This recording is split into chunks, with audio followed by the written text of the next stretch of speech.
So I've seen a lot of people asking me about musicals and music on the stage and stuff like that, and I figured that if we're going to talk about musicals, then we have to go for the biggest and baddest, or at least by the end of this video, I hope that you'll think it's the biggest and baddest musical, West Side Story. I mean, it's February, right? We just had Valentine's Day, and I'm totally not missing all my deadlines. What are you talking about? But West Side Story is a 1957 adaptation of Shakespeare's Romeo and Juliet by the big bad Bernstein, with a book, which is musicalese for script, by Arthur Lawrence, who went on to write scripts for film, and the lyrics were written by Stephen Sondheim, who wrote a whole bunch of lyrics and music for a whole bunch of musicals. Now, it's important to understand that West Side Story is incredibly complicated, so we're going to go super slow, step by step, and I'm going to walk you through it. So this is how it opens.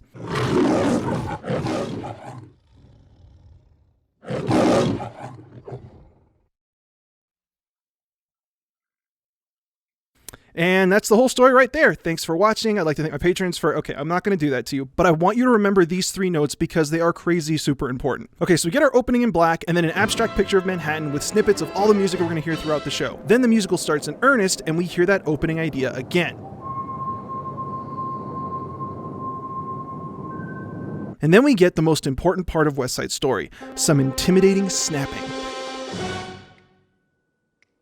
I don't know about you, but that scares me. But anyway, we hear this.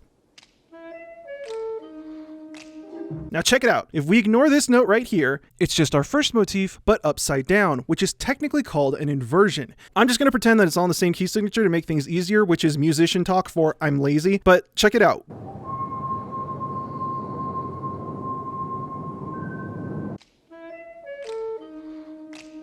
And then after all that, we get some good old-fashioned menacing ballet. And not to discredit ballet, I've legitimately been a fan of it like my whole life, but this just doesn't read like tough gang member. But we bump into Bernardo, our first shark, which is objectively the cooler gang name, and we hear that first musical idea again. And this is basically when we figure out what this musical idea means. I found a lot of names for it, the discord motif, the hate motif, the danger motif, but in essence, it's the closest thing that this story gets to a villain theme, at least, I think, kind of, sort of, but we'll come back to that later. It is effectively a leitmotif, or a piece of music that represents a person, place, or thing, for the conflict, or the hate between these 2 groups. Then we start getting more of that second motif, which we're going to call the Jets motif, which is ironically playing while Bernardo is dancing, and then we get that conflict motif, the first idea when the Jets stumble onto some sharks, and then we get it again, and again, and again, and again. And when all that dance fighting is over, we get introduced to Lieutenant Schrank and Officer Krupke, who, while we first hear their names, get that Jets motif. Come on, break it up! Come on! How many times have I told you punch to cut this stuff off? Why, if it ain't Lieutenant Schrank. And during that scene, we start seeing the police force's anti-Puerto Rican stance in the conflict, indirectly aligning them with the Jets. Get your friends out of here, Bernardo. And stay out.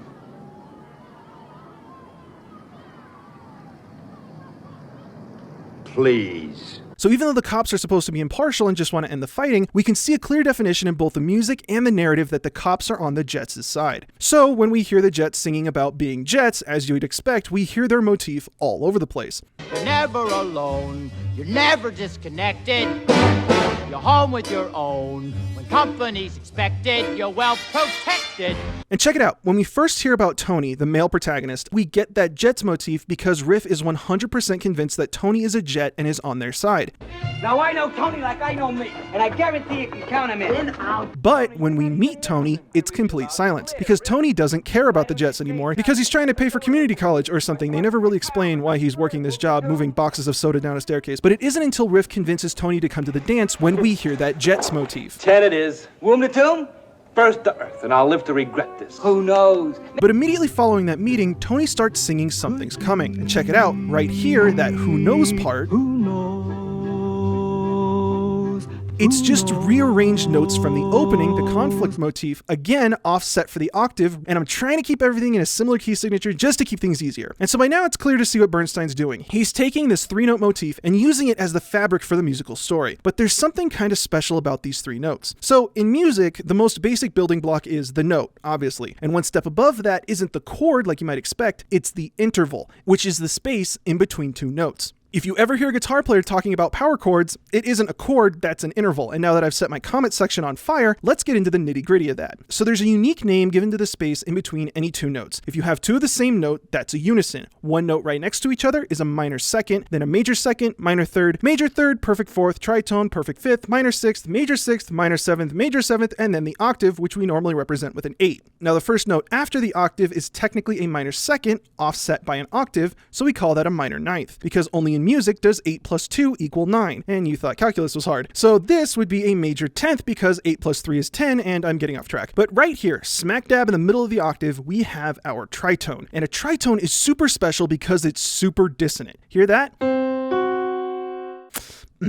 Tasty. That's a fun sound. When you listen to a major scale, you want to hear it finish.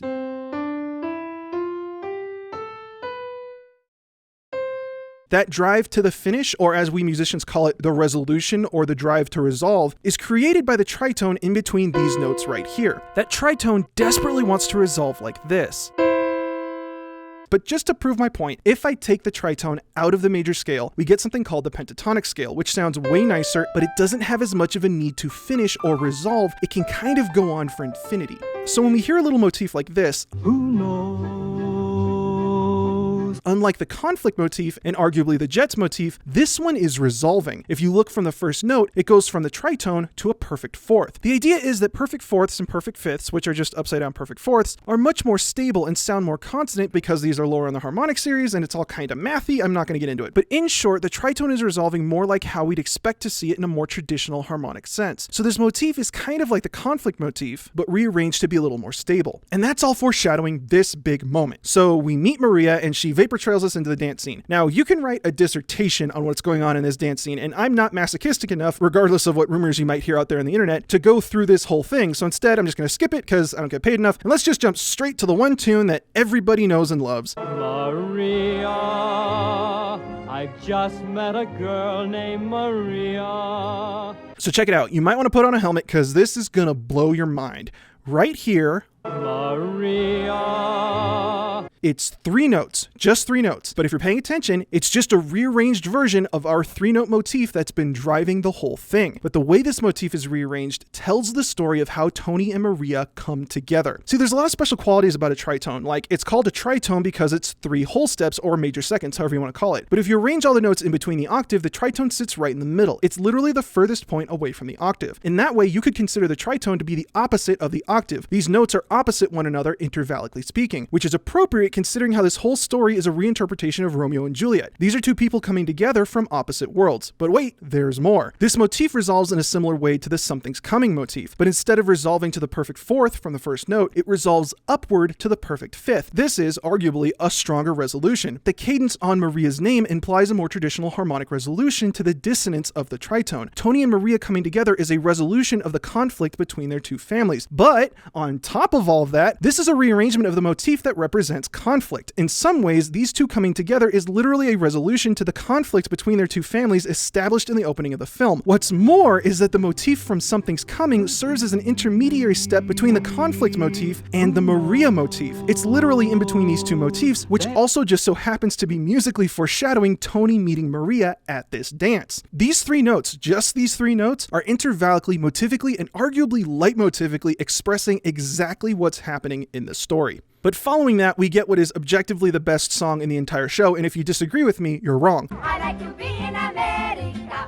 okay by me in America, everything free in America. For a small fee in America. Okay. It uses this alternating pattern of 3/4 and 6/8 to give it that driving rhythm. Skyscrapers bloom in America, Cadillac zoom in America. Now, I'm not going to pretend like I know what that technique's called. I think in the score it's labeled as a huapango, but I've heard a lot of people disagree and have their own ideas about it, so if you're ever around a music nerd, tell them that you think it's clearly in 4/4 and watch their heads burst into flames. But what's more important in this tune is what you don't hear. Listen.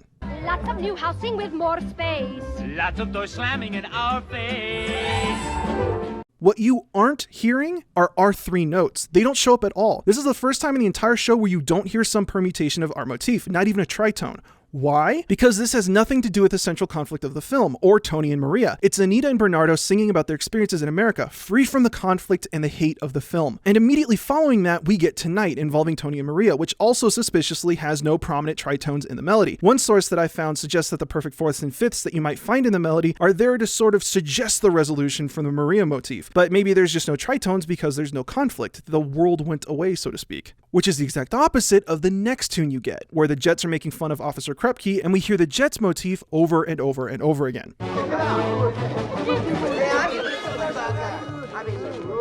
And this is all right before we hear one of the Jets use the main conflict or hate motif as an alarm whistle. Which is interesting because, one, that makes it diegetic, as in this whistle and the motif is a part of the West Side Story world. And two, you really start seeing the musical subtext that Bernstein's laying out for how he perceives the conflict. The Jets motif is just the conflict or hate motif upside down, and is also associated with Officer Krupke and Lieutenant Schrank, who repeatedly discriminate against the Puerto Ricans. Candy store?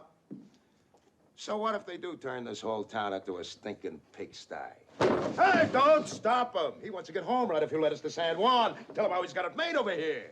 The Puerto Ricans, on the other hand, have little to no relationship with either of these motifs, at the cost of arguably not having as much of a clear and concise musical identity themselves. But when they do express themselves musically, like with America, they don't have any trace of musical conflict with the Jets. In this way, Bernstein is painting a musical picture where the Jets are the overt racist aggressors, whereas the Sharks are only fighting for their survival. And just to hammer this point home, when the Jets whistle to warn for the cops, it isn't any kind of motif. Don't mind, we can still...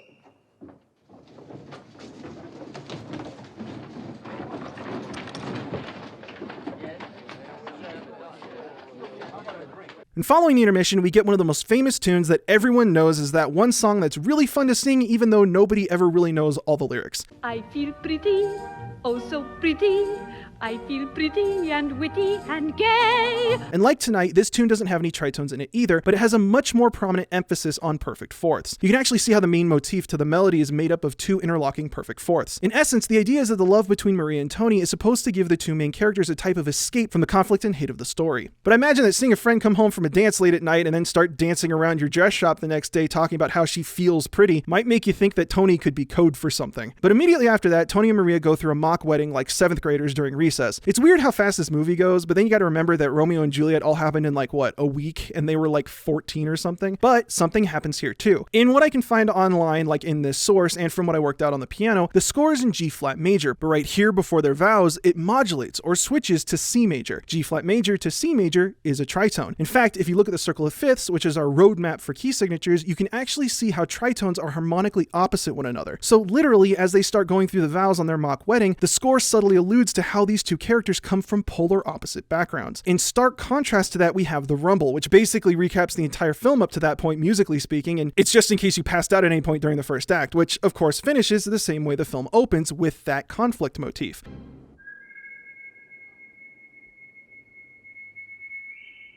And of course, that main conflict, hate, discord, danger motif, whatever you want to call it, it shows up in the knife fight.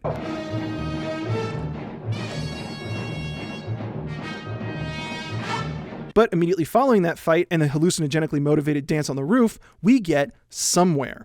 There's a time for us, someday a time for us. Which is a really interesting tune. Like a lot of this musical, I found all kinds of people arguing all kinds of different points about how and why this tune works within the context of West Side Story. But I have my own stupid hypothesis. See, in order to musically represent getting away from the conflict, it looks like Bernstein uses perfect intervals like fourths and fifths. That's something that everyone talks about, but technically the octave is also a perfect interval. So I think he wanted to use the octave to have this giant sweeping melody for the two to sing together, while at the same time trying to get as far away from all the fighting as possible, as represented by the tritone. But unfortunately, there's already another song out there that prominently features an octave leap in the melody that also prominently features the word somewhere. Over the rainbow. So instead, at least as far as I think, he used a different interval. The next one down is a major seventh, but that's pretty dissonant and can sound like a tritone to the uninitiated, so I think he stuck with the next one down, which is a minor seventh. But again, there aren't any tritones around, so by now, when these two are together, all the fighting and conflict and hate is left behind, even though he literally just stabbed her brother, like, to death. And this is all in direct contrast to the Jets. See, here when the Jets are trying to cool off after the fight, you can still hear that tritone in the melody even though they're not around the Sharks. Boy, Boy, crazy boy. Even before the tune starts, when the Jets are rallying, they rally to the sound of that conflict motif.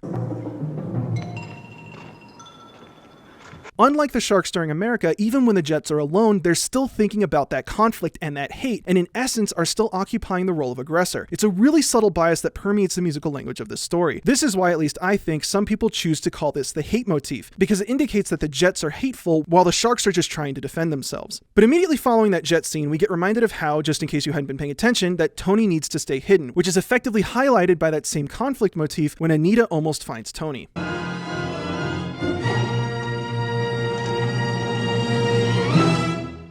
Anita. But the two songs you hear right after that, called A Boy Like That and I Have a Love, is interesting because these two songs pit the sisters against each other. Anita is trying to convince Maria to leave Tony, and Maria is trying to advocate for why she should stay with him. But pay attention to this part right here when we switch from one song to the other. You should know better.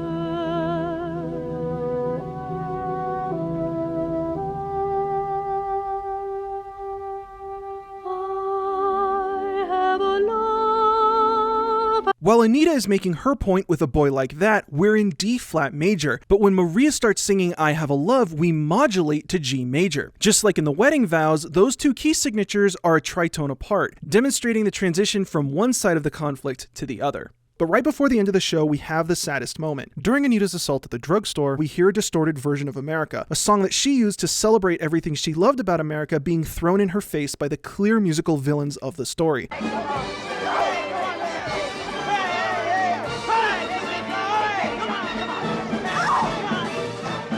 And by the end, we see how that experience has changed her. Bernardo was right. If one of you was lying in the street, bleeding, I'd walk by and spit on you. Which is all cadenced by the finale, the conclusion to the entire musical system. As Tony dies, Maria briefly sings Somewhere, completely unaccompanied. Hold my hand and I'll take you there. Somehow, someday. As much as she might try, even the score can't keep them together. And as the story ends, we hear an alternating tritone in the orchestra that never resolves, which is a direct contrast to what we see on screen. While we see the sharks help the Jets carry Tony away, the score mocks Maria with Somewhere, only to finish with an ominous tritone. A combination of polar opposites that never resolve, never come together. The same conflict that got Riff, Bernardo, and Tony killed. There's no resolution, the story doesn't have a happy ending. In many ways, the two sides fighting isn't the central conflict of the film. The core message of the story comes from Tony and Maria trying to escape the fighting altogether. But the two sides don't sort out their differences. The only potential resolution is shot dead in the street, and in the end, the conflict and the hate is what survived. Not with bullets and guns, with hate. Well, I can kill too, because now I have hate. And what we hear are those polar opposites who can't even play at the same time. A fantastic ending to a fantastic story. And to think, this massive classic retelling of Romeo and Juliet, all told with just the spaces in between these three notes. You know, I wasn't kidding when I said that this was the whole story.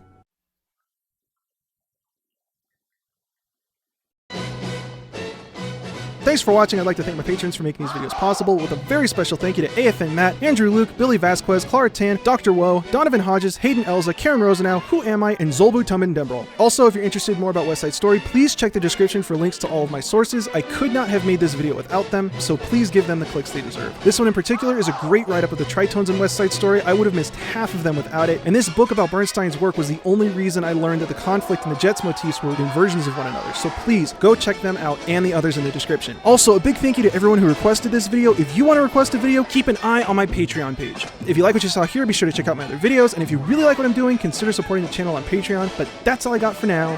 Thanks for watching.